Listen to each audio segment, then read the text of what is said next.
কথা বলেই বেশ আয়েশ করে কফিতে চুমুক দেয়। সাফন ওর পাশে বসে চিবিয়ে চিবিয়ে বলল, দ্রুত কর, আমার জন্য এখানে বসে থাকা রিক্স। লাবণ্য মাথা ঝাঁকিয়ে ফুচকা দিতে বলল। প্লেট থেকে একটা ফুচকা নিয়ে সাফনের মুখে ধরে। তৎক্ষণাৎ ছেলেটির মনে পড়ল অতীতের সেই দৃশ্য।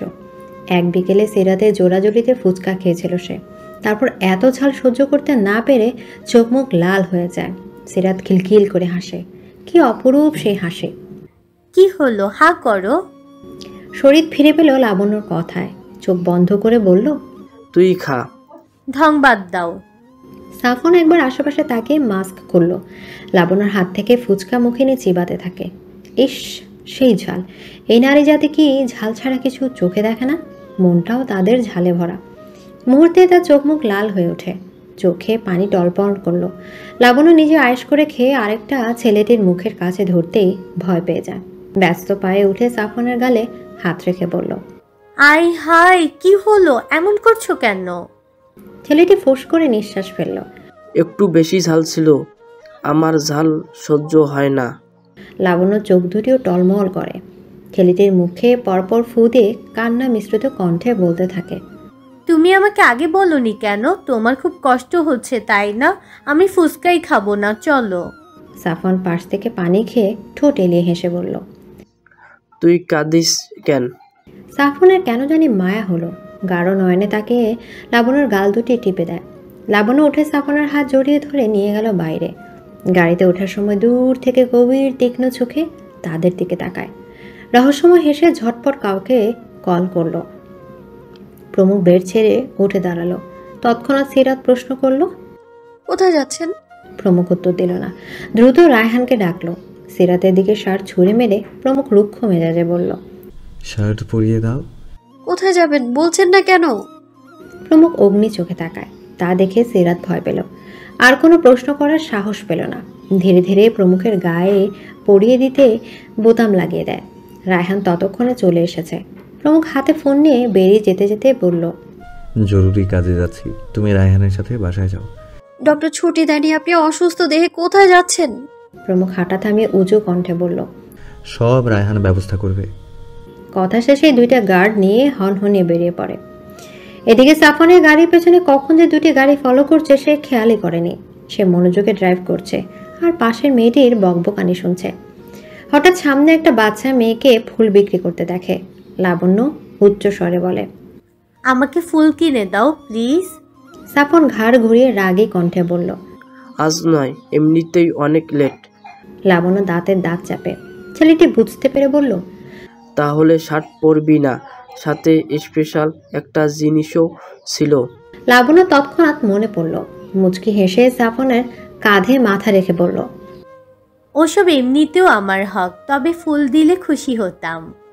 সাফন ফোঁস করে নিঃশ্বাস ফেলে।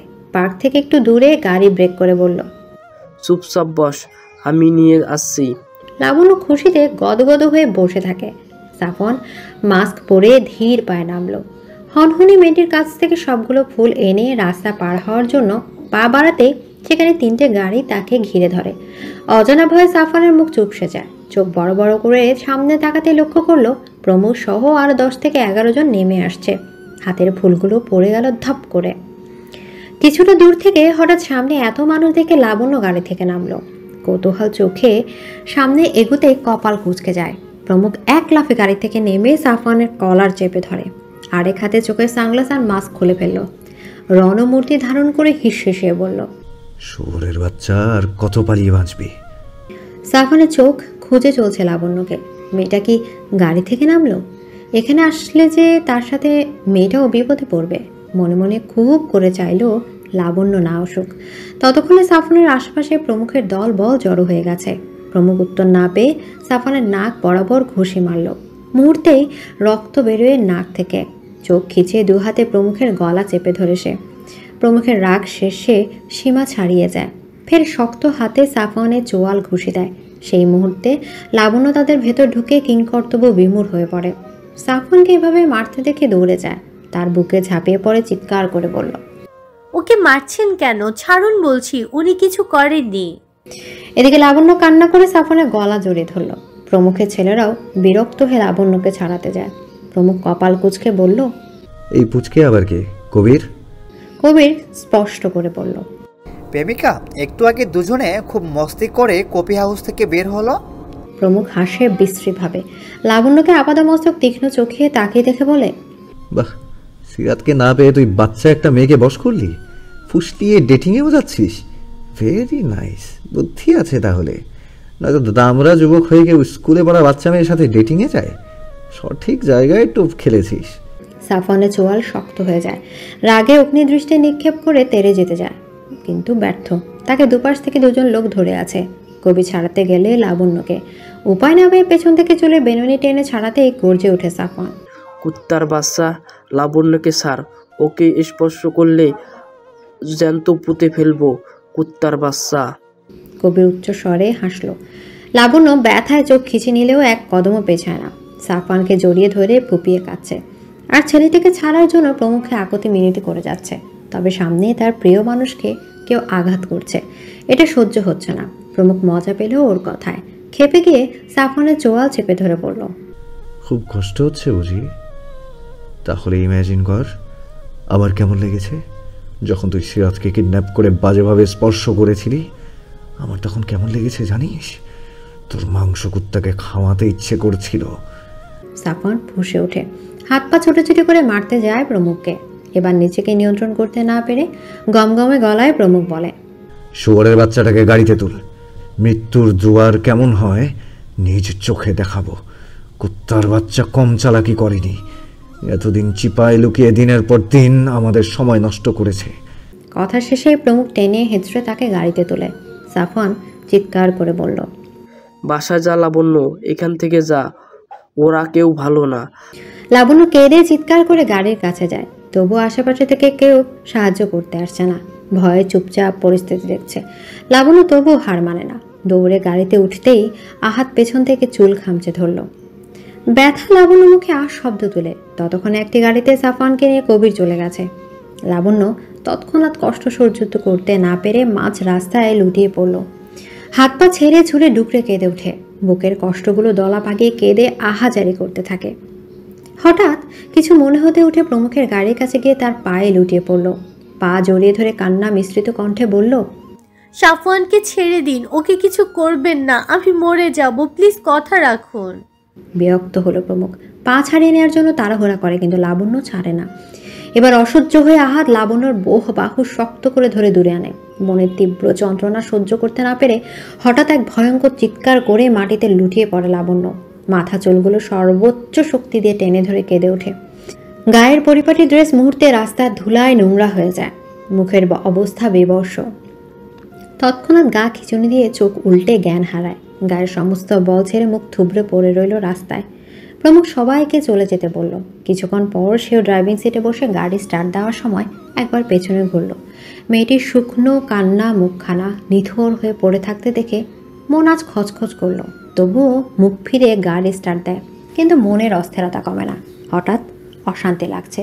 সে তৎক্ষণাৎ গাড়ি থামায়। ডোর খুলে পেছনে সে পড়ে থাকা মেয়েটির কাছে দৌড়ে যায়। পা চেক করে স্বস্তির নিঃশ্বাস নিল। ফোঁস করে শ্বাস ফেলে মনে হলো এই অবস্থায় ছোট মেয়েটাকে এই রাস্তায় রেখে যাওয়া ঠিক হবে না। মেয়েটির তো কোনো দোষ নেই, হয়তো সে পরিস্থিতির শিকার। এখনকার টিনেজার বাচ্চাগুলো একবারে বিপদে পড়ে। ভয়াবহভাবে বাজে ছেলেদের মায়া ফেসে যায়। দুটো মিষ্টি কথা বললে বখাটে লম্পট ছেলেদের প্রেমে পড়ে। পরবর্তীতে তা আরও বাজে অবস্থা হয়। কম বয়সে বেশি আবেগী হয়ে কোমল লাবণ্য প্রিয় মানুষটিকে যেতে দেখে সহ্য করতে পারেনি। প্রমুখ ছট করে পাঁজা কোলে তুলে নেয়। এখানে ফেলে রাখার থেকে বাবা মাকে খবর দিয়ে তাদের হাতে তুলে দিবে। এটাও বলবে আর কখনো যেন একা না ছাড়ে, বাচ্চার খেয়াল রাখে। প্রমুখ গাড়ির পেছন সিটে শুয়ে দিল তাকে। সামনের সিটে বসে ড্রাইভিং শুরু করলো। এদিকে মেঘলা আকাশ। প্রমুখ গেইটে এসে গার্ডদের হাঁক ছাড়ে। গ্যারেজে গাড়ি রেখে পুনরায় লাবণ্যকে কোলে তুলে নিল। তার পিঠের ক্ষতটায় রক্ত বের হচ্ছে হয়তো। সে দ্রুত বাসায় নিয়ে সোফায় শুয়ে দেয়। সিরাত রুমে টিভি দেখছিল। প্রমুখের চেঁচামেচি শুনে দৌড়ে নিচে নেমে যায়, কিন্তু সোফায় ইউনিফর্ম পরা মেয়েটিকে দেখে বলল, মেয়েটা কে? প্রমুখ জবাব দিল না। তার বিরক্ত লাগছে। গায়ের টাই শার্ট খুলে ছুঁড়ে মারল দূরে। ততক্ষণে জুলেখা সেখানে উপস্থিত। সিরাত মেয়েটির পাশে বসে দেখল ধুলো ময়লা রাখা সারা দেহ, চোখের অবস্থা করুণ। মাথা যত্নে করা বেনুনি দুটি ঢিলে হয়ে গেছে। সেই মুখ ভার করে বলল, উত্তর দিচ্ছেন না কেন? মেয়েটার এমন বাজে অবস্থা কি করে হলো? আপনার গাড়িতে অ্যাক্সিডেন্ট করেনি তো? শিট। প্রমুখ মারি শক্ত করে বলল। মেয়েটাকে তোমার নাগরের গার্লফ্রেন্ড? কপাল কুঁচকে গেল সিরাতের, ভোতা মুখে বলল। কি? প্রমুখ বিরক্ত হয়ে গ্লাসে পানি আনে, মেয়েটির মুখে ছিটিয়ে দিতে দিতে বলল। বুঝো না কার কথা বলছি? বিয়ের আগে যার সাথে পার্কে ঘুরতে, ফুচকা খেতে। তৎক্ষণাৎ মনে পড়ল সাফনের কথা বলছে এই লোক। রেগে গেল সে, এগিয়ে প্রমুখের গলা চিপে ধরে বলল। এভাবে চিবিয়ে চিবিয়ে বলছেন কেন? আজব। তেরা জবাব না দিয়ে সোজা সাপটা বলা যেত না? আমাকে খোঁচা মেরে কথা বলছেন, মনে হচ্ছে আপনি খুব শুদ্ধ পুরুষ। প্রমুখ উগ্নি চোখে তাকাতেই সিরাত চুপসে গেল, গলা ছেড়ে দূরে দাঁড়িয়ে মাথা নিচু করে বলল। সরি, রাগ উঠে গিয়েছিল, আপনিই তো রাগিয়ে দিলেন। প্রমুখ জুলেখাকে আদেশ করলো মেয়েটির মুখ পরিষ্কার করার জন্য। সিরাত তো চোরা চোখে আপাত মস্তক দেখল। বয়স কতই বা হবে, নেহাতি বাচ্চা মেয়ে। শেষে কিনা ওই শয়তানরা বাচ্চা মেয়ের প্রেমে পড়লো। অবশ্য ওর থেকে আর কি আশা করা যায়, মনে মনে বলল। তোর ভালোবাসার এই নমুনা? দুদিনেই আমাকে বলে শিওর প্রেমে পড়লি? যেই দেখলি প্রাপ্তবয়স্ক মেয়েরা তোকে পাত্তা দেয় না, অমনি তুই শিশুকে হাতিয়ে নিলি। কারণ যেভাবে নাচাবে সেভাবেই নাচবে। নিজের ভাবনায় সে নিজেই বিরক্ত হলো। মাথায় এলো অনেক প্রশ্ন। প্রমুখের দিকে তাকিয়ে বলল। কিন্তু এই মেয়েকে কোথায় পেলেন? প্রমুখ ফোঁস করে নিঃশ্বাস ফেলে সব ঘটনা সংক্ষেপে বলল। তা শুনে সিরাতের খারাপ লাগলো। মেয়েটা না জানি কত কষ্ট পেয়েছে। ওই শতানের জন্য তো মেয়েটার কোনো দোষ নেই। তাই সে লাবণের মুখে হাত বুলিয়ে বলল। কি মিষ্টি মায়াবী মুখশ্রী, অথচ ভাগ্যের পরিহাসে ওই কুত্তার প্রেমে পড়লো। এখন কি হবে? মেয়েটা আবেগে ভুলভাল কিছু করে ফেলবে না তো? প্রমুখ জুলেখাকে বলল। স্টুডেন্ট আইডিটা আমায় দে। লাবণের গলায় স্টুডেন্ট আইডি ছিল। সে আলগোচে খুলে প্রমুখের হাতে দেয়। সেদিকে নজর দিয়ে বলল। মেয়ের নাম লাবণ্য চৌধুরী। কথা শেষেই সিরাতের দিকে সূক্ষ্ম নয়নে তাকিয়ে জিজ্ঞেস করে। কিনো লাবণ্য চৌধুরী রে? সিরাত রুক্ষ মেজাজে বলল। আমার কি জানার কথা? আশ্চর্য। সিরাত তাড়াহুড়ো করলো রুমে নিয়ে যাওয়ার জন্য। এখানে কতক্ষণ শুয়ে রাখবে? তাছাড়া জ্ঞান না ফিরলে পরিচয় খুঁজে পাবে কিভাবে? ততক্ষণ তো এ বাসায় রাখতে হবে। প্রমুখও সে ভেবেই তাকে রুমে নিয়ে যায়। এদিকে সাফওয়ানের চোখ কালো কাপড় দিয়ে শক্ত করে বেঁধে দিল আহাত। তারপর গাড়ি করে নিয়ে যায় সেই জঙ্গলের ভেতর স্পেশালভাবে তৈরি করা কুটিরে। ধীরে ধীরে সুরঙ্গি দিয়ে নেমে কাঙ্ক্ষিত জায়গায় পৌঁছালো। সাফওয়ানের মুখ থমথমে, মুখে কোনো টু শব্দ করছে না, হাত দুটি বাঁধা। আহাত এক ধাক্কা মেঝেতে ফেলে বলল। ওর পা দুটি বাত। রায়হান মোটা শক্ত দড়ি দিয়ে কষে বাঁধল তার পা। সাফওয়ানের কোনো পালানোর তাড়া নেই, তবুও লাবণ্যর জন্য চিন্তা হচ্ছে। তাই জিজ্ঞেস করলো। লাবণ্যকে তোরা ফেলে এসেছিস? হ্যাঁ, তোর মা দিয়ে কি করুম? টাঙ্কির মা। সাফওয়ানের চোয়াল শক্ত হয়ে যায় আহাদের কথায়। রেগে চেঁচিয়ে উঠে বলল। একবার খালি বাঁধন খুল, সব কয়টার লাশ ফেলবো। রায়হান উচ্চস্বরে হাসলো। সাফওয়ানের পেটে ঘুষে দিতে দিতে বলল। এতই যে তবে পালাইয়া দেখা, এমন জায়গায় আনছি তুই কল্পনাও করতে পারবি না।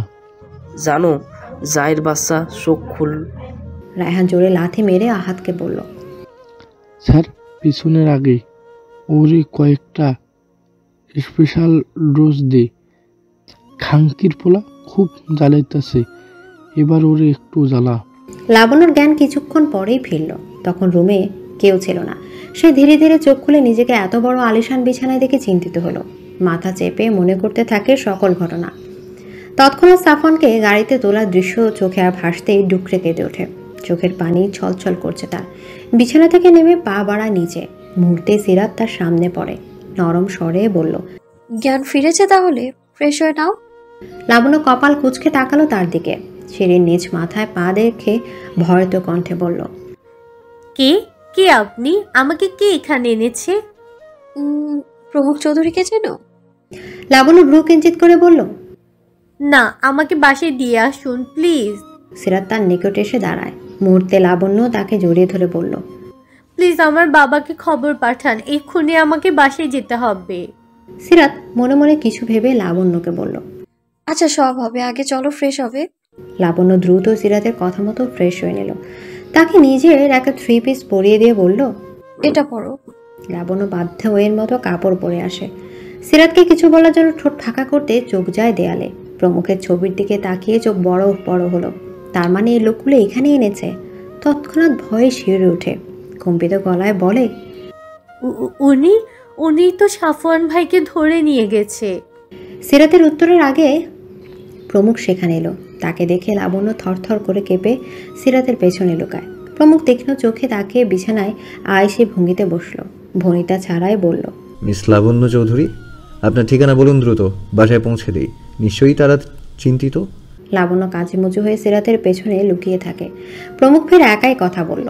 লাবণ্য কাঁদতে কাঁদতে প্রমুখের সামনে দাঁড়িয়ে পায়ে লুটিয়ে পড়ে, পা জড়িয়ে ধরে বলল, আগে সাফওয়ান ভাইকে ছেড়ে দিন, ওকে কিছু করবেন না, ও কিছু করেননি। প্রমুখ বিরক্ত হয়ে ঠেলে সরিয়ে দেয়। হাসি হিসিয়ে বলল, ঠিকানা বলবে নাকি রাস্তায় ফেলে দিয়ে আসবো? লাবণ্য উচ্চস্বরে কেঁদে ফ্লোরে বসে পড়ল। চোখ মুখ মুছে প্রমুখের দিকে অগ্নি চোখে তাকে শক্ত গলায় বলল, আমার বাবা রাকিব চৌধুরী, এসআই গ্রুপের মালিক। লাবণ্যর কথা কর্ণদের পৌঁছাতে বিস্ফোরণ দৃষ্টিতে তাকায় তার দিকে। মেয়েটির মুখখানা গভীর নয়নে থেকে অবাক কণ্ঠে বলল, তুমি রাইমার বোন, রাকিব মামার মেয়ে? এদিকে লীনা দুপুরে খাওয়া দাওয়া করতে পারেনি। মেয়ের চিন্তায় সে অস্থির। সাফওয়ানও কল রিসিভ করছে না। তাহলে কি কোনো দুর্ঘটনা ঘটল? তৎক্ষণাৎ মনে হয় ভয় জেঁকে ধরল। রাকিব চৌধুরীকে কল করে হন্তদন্ত হয়ে বলল, কোথায় তুমি? মেয়ে এখনো বাড়ি পৌঁছায়নি, কোনো খারাপ কিছু হলো না তো? রাকিব চৌধুরী গাড়ি ড্রাইভ করার মাঝে ছোট করে উত্তর দিল, অজ্ঞান হয়ে পড়েছিলে রাস্তায়, আমি নিতে যাচ্ছি। মেয়ের এরূপ অবস্থা শুনে লীনা উত্তেজিত কণ্ঠে বলল, কোথায় কোথায় যাচ্ছ তুমি? রাকিব চৌধুরী উত্তর দিল না, শুধু বলল, বাসায় ফিরে সব বলছি। আমার সাফওয়ান ঠিক আছে তো? জানি না। ছোট্ট বাক্য বলেই কল কেটে দিল। লীনা চিন্তিত হয়। মনটা কেমন সকাল থেকে কু গাইছে, মনে হচ্ছে খারাপ কিছু হয়েছে। এই এসি থাকার মাঝেও সে দরদর করে ঘামলো। তৎক্ষণাৎ কারো নম্বরে কল করে ভয় মিশ্রিত কণ্ঠে বলল, ভাই, সাফওয়ান বাসায়? ভদ্রলোক কাজ করছিল। মনের কণ্ঠ শুনে কপাল কুঁচকে বলল, ভাই, এখনও ওরা বাসায় ফেরেনি। সেই দুপুরে এক্সাম শেষ হয়েছে। আমি এখন কি করি? তোমার বোন জামাই বলল লাবণ্যকে নিতে যাচ্ছে, কিন্তু সাফওয়ানের খবর তো জানে না। ও তো মিথ্যে বলে না কখনো। প্রমুখের লোক ধরে নেয়নি তো? ওপাশ থেকে চিন্তিত হয়ে উত্তর দিল। এদিকে চারপাশে অন্ধকার ঘনিয়ে আসছে। সন্ধ্যা হবে হবে ভাব। লাবণ্যর মুখ থেকে পরিচয় শোনার পর থেকে প্রমুখ চুপ হয়ে গেছে। একটাও টুস শব্দ করেনি। কেন জানি মুখের ভাষা হারিয়ে ফেলেছে সে। রাকিব চৌধুরীকে কল করার পর থেকে একা একাই বারান্দায় বসে আছে। জীবনের মোড় তাল গোল পাকিয়ে গেছে মনে হয়। পরপর 4টি সিগারেট এক টানা শেষ করলো। 5 নম্বর সিগারেট ধরিয়ে ঠোঁটে চেপে ধরে মুখটা থমথমে করে চোখ বন্ধ করলো। লাবণ্য শুনেছে তার বাবাকে জানানো হয়েছে। সে আশা নিয়ে ফুপিয়ে ফুপিয়ে কেঁদে বিছানার এক কোণে বসে আছে। সিরাত আর জুলেখা রান্নাঘরে যায়। হালকা লাঞ্চ রেডি করে রুমে আসলো। নিস্তব্ধতা থাকায় বুক চিরে দীর্ঘশ্বাস আসে। সে ধীর পায়ে বারান্দায় যায়। প্রমুখের পাশে বসে বাম হাত থেকে সিগারেট ছিনে নিয়ে বলল, কি এত চিন্তা করছেন? কই মামাতো বোনের সাথে গল্প করবেন তা না, বসে বসে চাইপাশ খাচ্ছে। চিন্তা করলেই সমস্যার সমাধান হবে। প্রমুখ শক্ত চোখে তাকিয়ে সিগারেট নিজের হাতে নেয়। সিরাত ফোঁস করে নিঃশ্বাস ফেলে বলল, ভাগ্যিস মেয়েটা সাফওয়ানের সাথে বাজেভাবে ফাঁসেনি, তখন কি হতো? প্রমুখ তপ্ত শ্বাস ফেলল। ওরা তখন জানা না লাবণ্য আর সাফওয়ান ভাই বোন। তবে প্রমুখের মনে অনেক প্রশ্ন। সিরাত আলগোছে প্রমুখের গালে হাত রাখলো, আহ্লাদ করে বলল, কথা বলুন প্লিজ। তৎক্ষণাৎ প্রমুখের ফোন বেজে ওঠে তিক্ত রিংটোনে। সে অলস ভঙ্গিতে ফোন হাতে নেয়। রাহানার নামটা জলজল করছে, কানে তুলেই শুনতে পায়। স্যার, ওই নাম্বারগুলো কার জানতে পেরেছি। কার? আমার জানাশোনা কেউ? মানে প্রমুখ কপাল কুঁচকে ধমকে ওঠে। ভনিতা ছাড়াই বলবি নাকি থাপড়িয়ে কান গরম করব?